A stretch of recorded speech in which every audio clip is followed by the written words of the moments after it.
Pernikahan yang tak diinginkan. Bab 113. Azarin mengangguk setuju.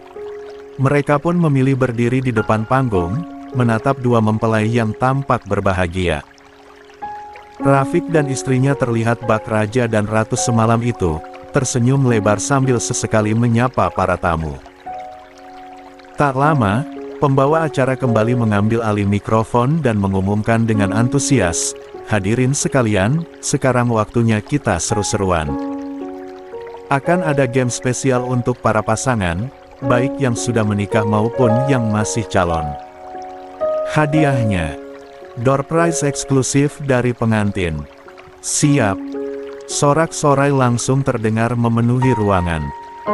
Beberapa tamu mulai bergumam, saling mengajak pasangan masing-masing untuk ikut serta. Namun Din dan Azarin tetap berdiri di tempatnya, belum memutuskan apa-apa. Game kali ini sangat mudah, tapi penuh tantangan. Lanjut pembawa acara. Kalian hanya perlu menjawab 5 pertanyaan tentang pasangan kalian.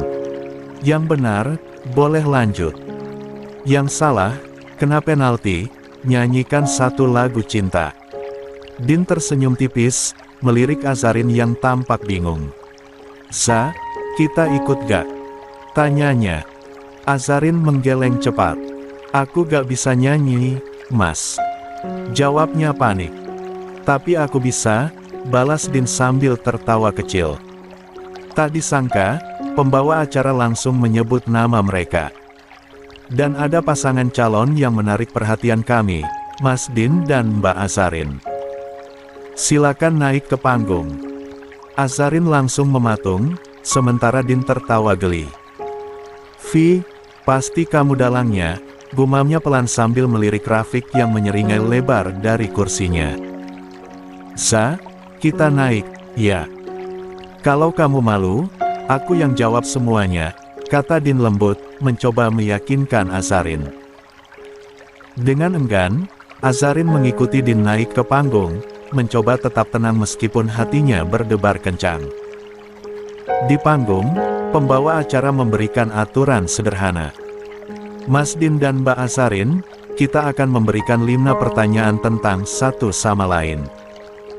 Kalau salah, siap-siap nyanyi. Tapi tenang, tanpa sentuhan fisik, ya. Semua sopan dan menyenangkan. Setuju?" Azarin hanya mengangguk pelan, sementara Din menjawab mantap, "Setuju." Game dimulai. 1. Pertanyaan pertama untuk Mbak Azarin, apa makanan favorit Mas Din? Azarin berpikir sebentar, lalu menjawab ragu, "Sate kambing." Din langsung mengangguk. "Benar," ucapnya sambil tersenyum. 2. Pertanyaan kedua untuk Mas Din, apa warna kesukaan Mbak Azarin? Tanpa ragu, Din menjawab, "Warna coklat muda." "Betul sekali," sahut pembawa acara, disambut tawa kecil para tamu. 3. Pertanyaan ketiga untuk Azarin, apa tempat yang paling ingin dikunjungi Mas Din? Azarin tersenyum samar. "Mekah," jawabnya singkat. Din tersenyum hangat.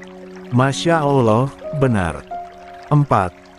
Pertanyaan keempat untuk Mas Din, apa hobi Mbak Azarin saat punya waktu luang? Din terdiam sejenak, lalu menjawab, "Membaca buku." "Luar biasa, benar lagi," seru pembawa acara. 5. Pertanyaan terakhir untuk Mbak Azarin, apa nama panggilan kesayangan yang Mas Din ingin Azarin pakai? Wajah Azarin langsung memerah di balik cadarnya. Dia menunduk sebentar, lalu berbisik pelan, "Mas." Din tertawa kecil sambil mengangguk. "Benar banget." Sorak-sorai pun memenuhi ruangan, dan pembawa acara dengan penuh semangat menyerahkan door prize kepada mereka. Luar biasa. Pasangan yang serasi dan kompak. Doakan semoga segera menyusul ke pelaminan. 7. Ya.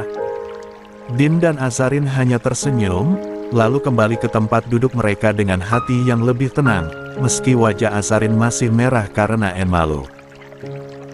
Setelah sorak-sorai tamu undangan mereda, pembawa acara kembali berbicara dengan semangat, dan sekarang saatnya mengumumkan hadiah door prize spesial untuk pasangan Mas Din dan Mbak Azarin. Sesuai tema malam ini, hadiah ini melambangkan kebersamaan dan harapan untuk masa depan yang bahagia. Seorang petugas wedding organizer naik ke panggung dengan membawa sebuah kotak kayu kecil berwarna coklat tua, dihiasi ukiran kaligrafi halus bertuliskan, "Barakah Cinta". Pembawa acara membuka kotak tersebut perlahan, memperlihatkan isinya yang membuat tamu undangan berseru kagum. Di dalamnya terdapat 2 cangkir porselen berwarna putih dengan motif ukiran emas berbentuk bulan sabit dan bintang.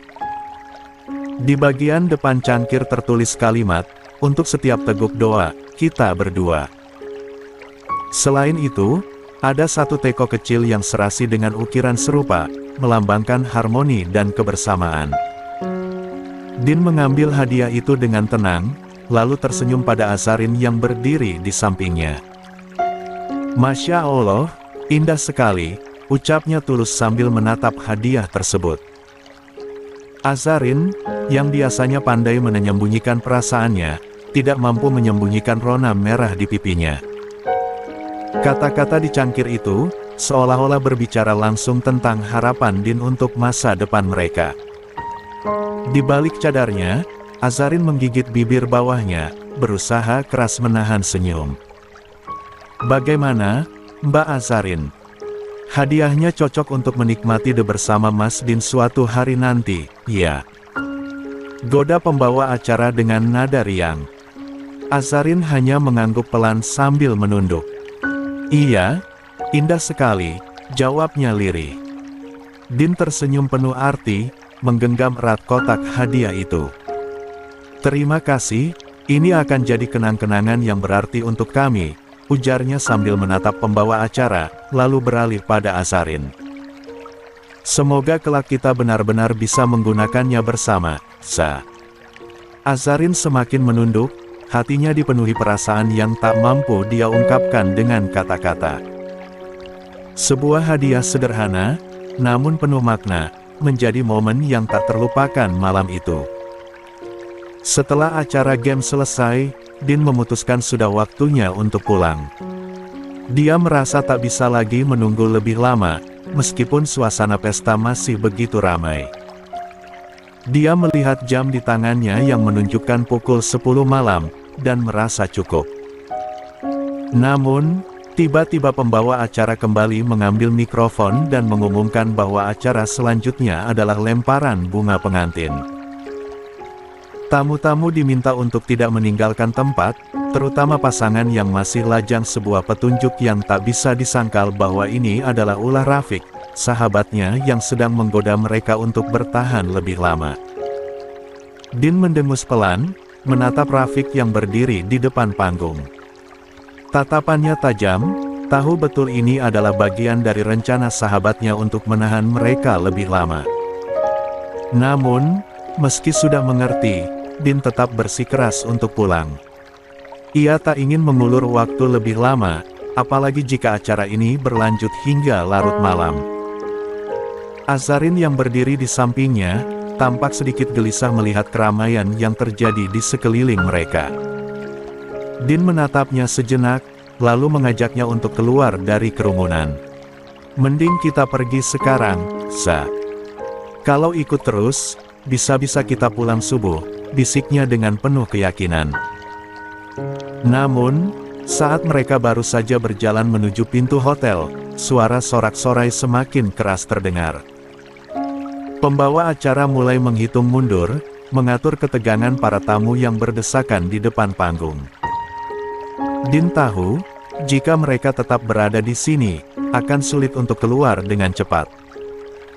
Tepat ketika hitungan mundur mencapai angka 1, Rafiq yang berdiri di atas panggung mengangkat buket. 8.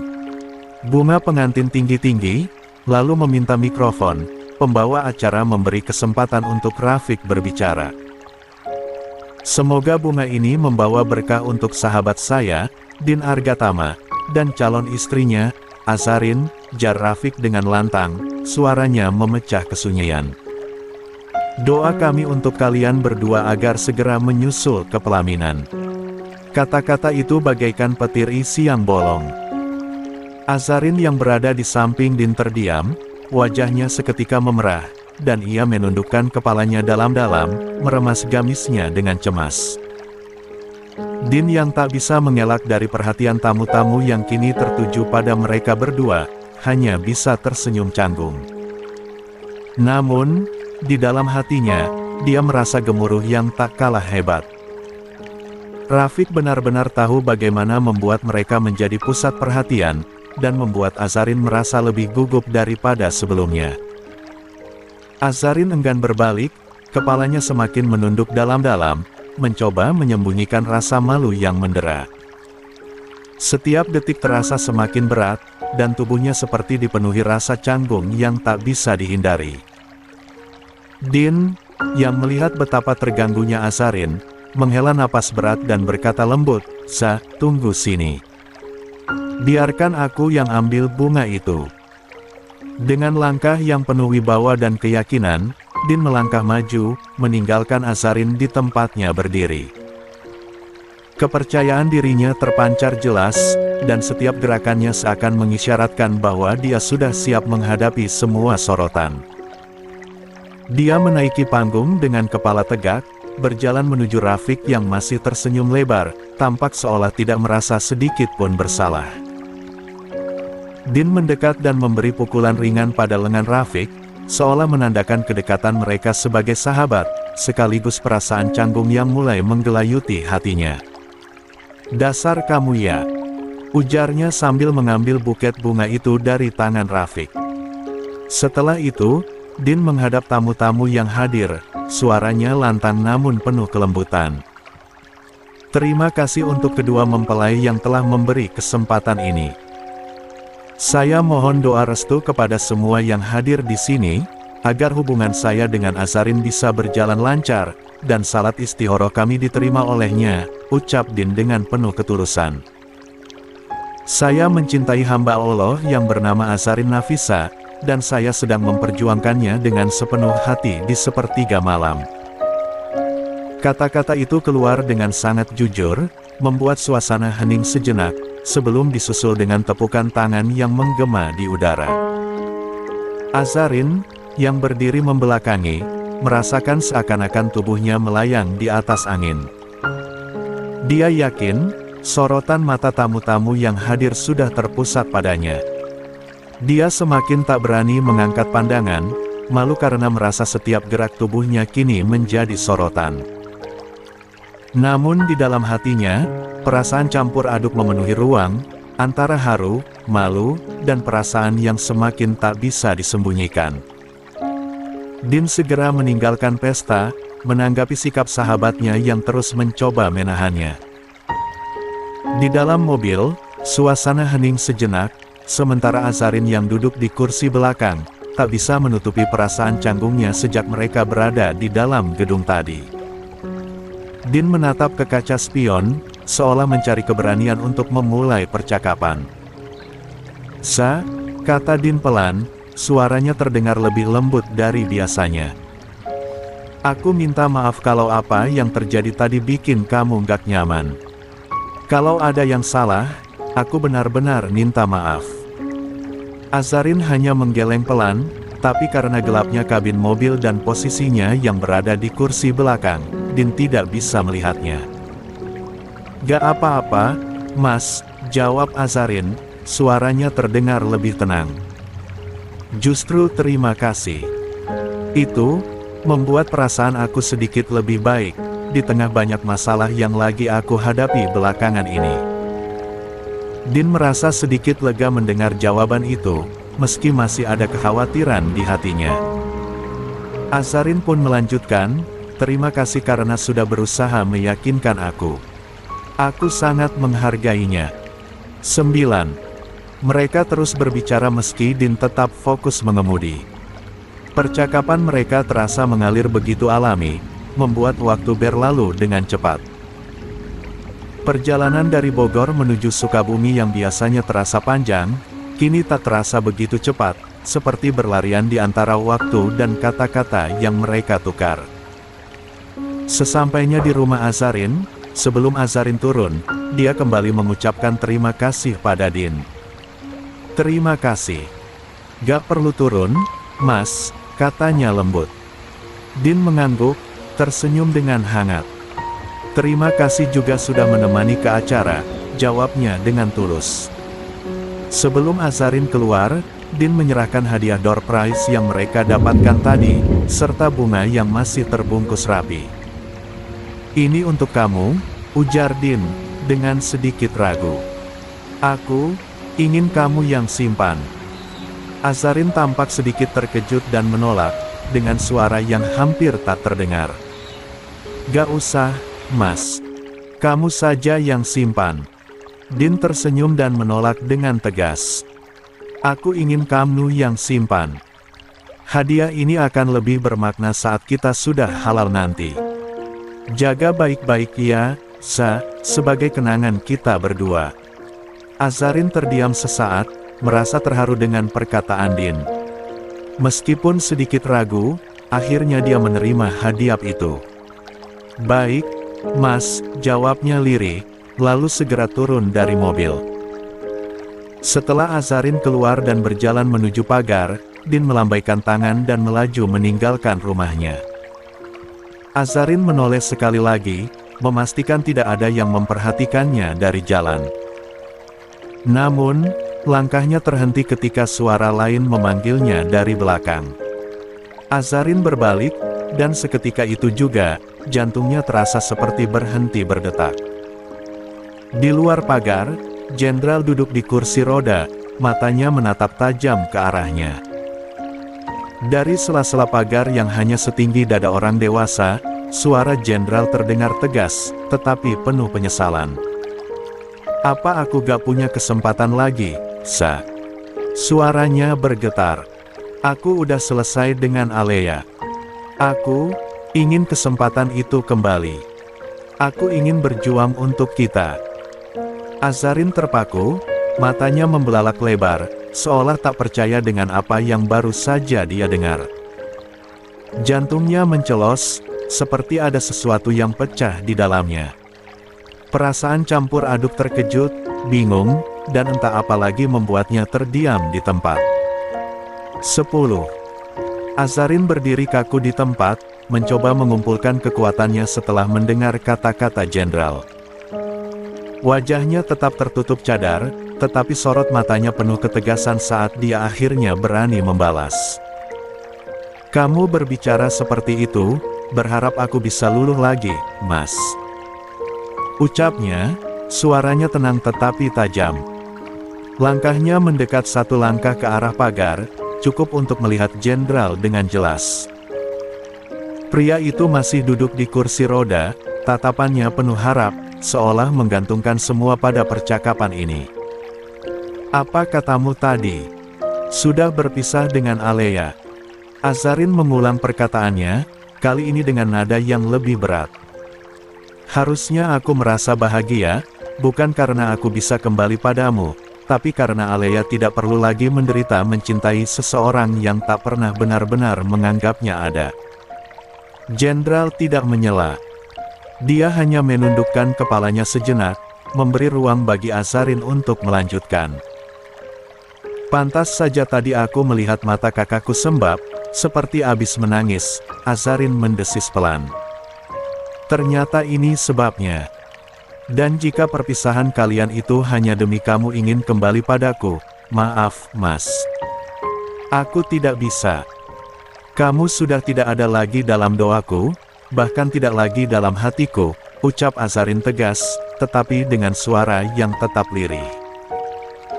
Jenderal menatapnya dengan pandangan terluka, tetapi dia tetap diam, membiarkan setiap kata Azarin menghujam hatinya. Azarin pun berbalik badan, bersiap melangkah masuk.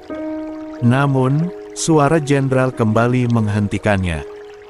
Kamu masih ada dalam doaku, Sa, katanya lirih, tetapi penuh keyakinan. Dan akan selalu ada. Aku tidak akan menyerah meyakinkanmu.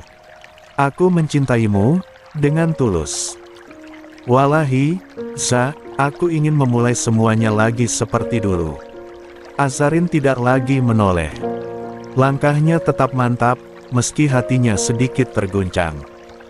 Dia tahu, perasaannya terhadap jenderal sudah lama dia kubur, meski jejak kenangan mereka masih menyisakan luka. Waktu sudah semakin larut, pikir Azarin. Dia tidak ingin ada fitnah jika ada warga yang melihat mereka berbicara di depan pagar rumah.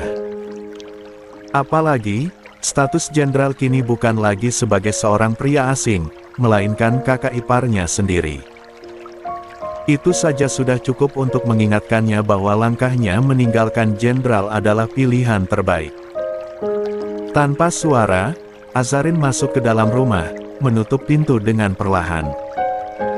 Sementara itu, jenderal hanya bisa memandangi pintu rumah yang tertutup, terbungkus oleh kesunyian malam. Jenderal menghela napas panjang, dadanya terasa berat seolah menanggung beban dunia. Dengan gerakan kasar, dia mengusap wajahnya. Perlahan, dia mendorong kursi rodanya menjauh dari depan rumah Azarin, meninggalkan tempat itu dengan hati yang kosong.